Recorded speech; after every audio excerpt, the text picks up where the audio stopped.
cool. So I'm excited for that. We did get a trailer and some announcements.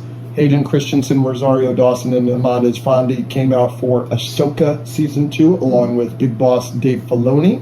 What did you think of the Ahsoka trailer, Andrew? I mean, the longer I sit with Ahsoka Season 1, the lower I am on it. Yeah. Have you watched clips from it recently? I've seen a couple. Every lightsaber fight, I'm like, wow, I do not remember this being that bad. Yeah. It's obviously not the worst Star Wars show, and overall I liked it when I first watched it. I think the longer I've sat with it, it's just kind of been like, yeah, the Clone Wars flashbacks were interesting, and maybe it's because it was surrounded by some other Star Wars crap that just was way worse that I was happy with Ahsoka. Mm-hmm. So again, I still think I like it, but like I was saying earlier, my anticipation for Season 2 is just lower on the list of all the other things I'm anticipating because of my feelings for Season 1. Mm-hmm. But if I just look at Season 2 by itself, the trailer looked really good. I think it looked better. I think the characters kind of looked better. It looked more epic, like the fights in space and everything. Again, I'm also not a Rebels guy. So I know it was a lot lower for me because of that. I mean, Luke, his favorite character in Star Wars is Ahsoka. His favorite show is Rebels. So, of course, he's going to like Ahsoka. And I totally understand that. I'm so happy for him. But the trailer looks good. I will probably still watch it. I'm just not, jazzed about it. If that makes sense. 100% makes sense. Personally. There's things about the trailer that I am not jazzed about. It is still Ahsoka's show. And we got to figure out how to get her back to our galaxy, because she's not currently in our galaxy at the start of Season 2 of Ahsoka. But everything that didn't have to do with Ahsoka looked spectacular in that trailer for me. The space battles looked enormous, or space battle, we don't know. And the idea of Thrawn going up against a Prime Admiral Akbar and the Rebellion being the New Republic sounds incredible. I think that I don't think I loved his performance in Ahsoka Season 1, but I love that actor as Thrawn because he is the voice of him in Rebels. Right. So I think he looks better in this trailer. Yeah. I think they figured out the makeup a little bit more. He was looking a little wooden in Season 1 versus this. I mean, Ezra getting in that ship and going to... that sounds awesome. I'm imagining a space battle with Hera, with Chopper in the back. I'm super excited about that. All of that stuff, I was like, wow, that they keep saying that they raise everything is bigger in Season 2. Yeah. That felt like that. And then I will say, I wasn't a huge fan of Hayden Christensen's inclusion in the Clone Wars flashbacks in Season 1. I thought that was a little heavy-handed, a little jangling keys. They are recreating, they're in their snow outfits, which is from an early arc in the Clone Wars, or an early couple of episodes, but they're fighting somebody with a Darth Maul lightsaber, but it's also got a blade in the middle. How the hell is that practical? That doesn't make any sense. I think it's just like a big staff. That's how I'm viewing it. Sure, we'll see. I'm sure that fight will look good. Ariana Greenblatt looks way better as Ahsoka in that shot than she did, and I feel the same way about Hayden. They kind of made him look younger, which they didn't really do in Ahsoka. But I'm thrilled about that. It seems that Hayden's going to be a big fucking part of this season. For him to have been brought out, it's Ezra, Ahsoka, and then Anakin, so I assume his ghost will be with her most of the season. Kind of a issue I have with continuity. Why aren't you taking care of your kids, Anakin? You're with Ahsoka the whole time. Maybe Luke's kind of trying to raise a Jedi Order. Maybe give him some advice, because as of right now, it seems that we don't know any of that. Yeah. But so that's interesting, but...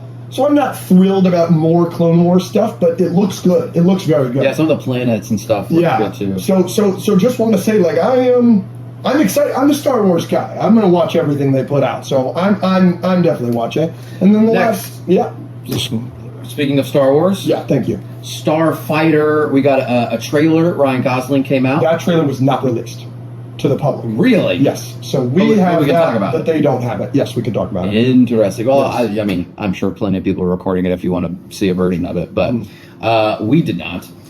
We saw a trailer for Starfighter, the Ryan Gosling Star Wars movie, directed by Sean Levy. Comes out in May of next year. Didn't show it too much. It's a teaser. I mean, you get a little conversation between two characters, and then you get some flying in space, because obviously that's kind of what it's about. They talk about it's the fastest ship in the galaxy. That's what they're talking about. Mm-hmm. I find that interesting. What did you think? I'll talk about positives first. We've given Ryan Gosling yet another cool jacket. Thank God. Ryan Gosling should always be in a cool jacket. And have you seen it? It is a skull and crossbones, but it is the rebellion symbol, the Jedi symbol, upside down, is the head with the eyes. I think that is so cool, so creative. Great work. Whoever the designed logo that, looking thing looked freaking sick. that is very When he put the cool. jacket on and turned around, we were like, oh, that's tough. But then when we got a closer look and it was that symbol turned up, I was like, oh, that's great. And Ryan Gosling looks good in anything. I think everything in the trailer looks really good. Yeah. You can move on. Everything in the trailer looks really good. Like the effects and everything, all the ship stuff looked good. There were some really cool looking planets. But we only do see 2 characters in the trailer. And they're the only characters we see interact in the trailer and this and that. And it is Ryan Gosling. And it is another kid. And the lines in the trailer are literally like, no, you can't touch that. And it's like, we have done that. And I know I've beaten this dead horse, but I think I would be so much more excited about this project if it wasn't this again. But I've said it to death on this podcast that it feels like Star Wars is only capable of making that story now. I thought that was going to help you. Why? Because I think that dynamic was completely different than Leon the Professional or Mandalorian or like...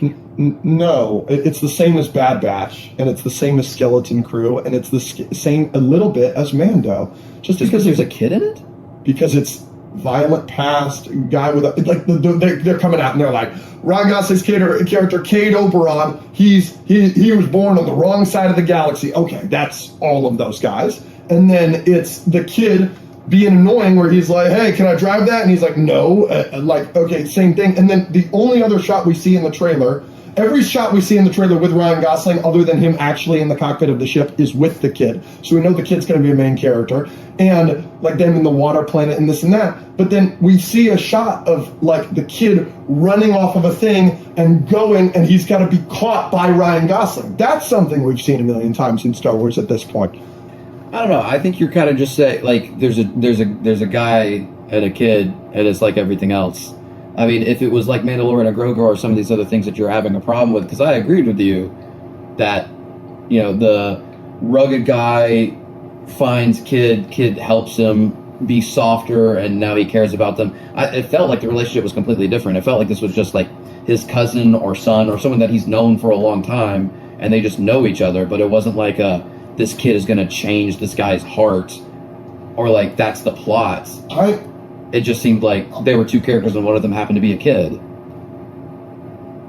Yeah, no, I think that's 100. We Yeah, I mean, it still like could you be, said, we saw barely any of the movie. Yeah. And that scene is exactly what I was afraid of, where it was like the kid is in his life and he wants to do stuff with him, and he's like, no. And by the end of the movie, he's going to warm up to him enough. It's up. It's all of these movies. It's Bad Batch is exactly that. Skeleton Crew, even though Jude Law is still the villain at the end, is exactly that. But in all those, like... Mando is exactly that. Obi-Wan is exactly that.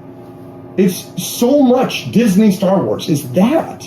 All of those examples you gave, except maybe Obi-Wan, were them discovering the child and then developing a relationship with them, not them just like just knowing each other already. I'm not saying that's what the movie's going to be, but I think that's completely... I think this is like semantics. Like, it doesn't matter. I don't care how the kid is met. The kid is clearly a huge part of the movie, and... Yeah, but you don't know the plot of that yet. If it was him discovering him and then being like, oh, and changing his ways for this kid, I would agree a little bit more, but you don't know that's the plot of the movie. But we don't know that he hasn't been discovered, by the way. Sure, but that scene definitely pointed more towards my way of thinking, in my opinion. Okay, so you think the movie the entire time is just going to be Ryan Gosling and the kid, and it's I think it could be like a buddy cop movie, but one of them just happens to be a kid. And I do think that's different. But I understand what you're saying. Like, yes, it's an old rough and guff guy with a kid, but I also don't necessarily think it's the same plot as Mandalorian and Grogu. I saw the trailer and I was like, oh, that's a little bit better than I thought it was going to be. We'll see. We have to know more, obviously, but at the end of the day, I'm just kind of tired of a kid's probably going to hold this guy back. Like, that's a plot point I'm bothered by as well. And that is the one clip we see where he's got to catch him. You know what I'm saying? Does that make sense? Right. We can't have a Star Wars badass anymore. They have to always be accompanied by a child who's going to get kidnapped or something like that. Like, Ahsoka doesn't have that. Maul didn't have that. thank God. Maul does have that. Because there's an apprentice in it at all. He wasn't. She was holding her own. Like, that's not nowhere near Baby Yoda. But it's another kid. Let's do a Star Wars project without a fucking kid, please. Okay, well, if that's your problem, yeah, I understand. I'm not saying it's completely different. Yes, there's still a kid in it for sure. Yeah. I watched it and I was like, oh, that dialogue is very different than the dialogue we would have gotten in a story that's similar to Mandalorian and Grogu. I thought. I didn't think that at all. I thought it was the same thing. It's the kid wants to drive the ship. Baby Yoda's always trying to press buttons. Yeah, I thought that was more just like them focusing on how cool the ship was. It wasn't like, I don't know. We'll see. It could still suck. Or it could be peak. I don't know. Any other D23 you want to cover?